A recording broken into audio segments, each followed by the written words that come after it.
Evening, everybody. With the first day of school inching closer now for most students tonight, districts all across the state are getting new guidelines for the school year. The TEA, the Texas Education Agency, is telling them what's required and also what isn't. It comes as cases keep on rising.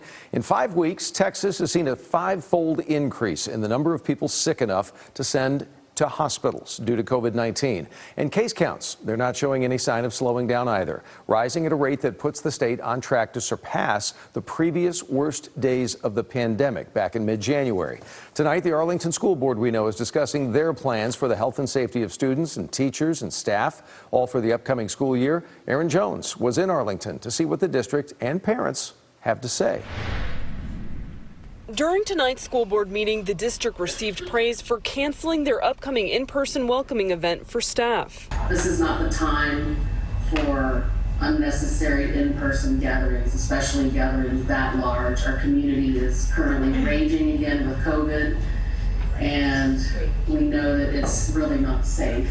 They also listened to concern over the toll the pandemic is taking on students' mental health. Anxiety is what brought me here today. My child suffered tremendously during the lockdown. Her anxiety over the last year and a half of school was at an all-time high.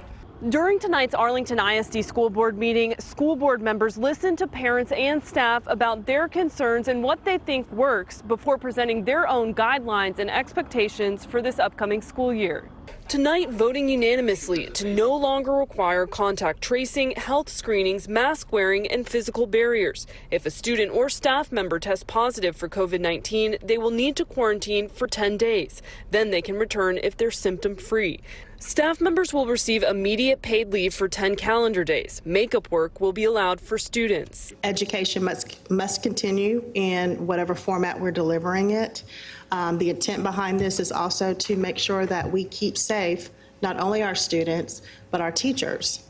Tonight's meeting comes as the Texas Education Agency is releasing its new guidance regarding schools being able to offer virtual learning in the case of a COVID-19 outbreak. Virtual learning will be allowed on a limited basis. Districts will have to report positive cases to county and state health departments.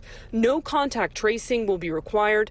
Remote learning will be just for students who have to quarantine. It can only last for up to 4 weeks, and it has to be in real time, a live virtual interaction with someone other than the student's teacher.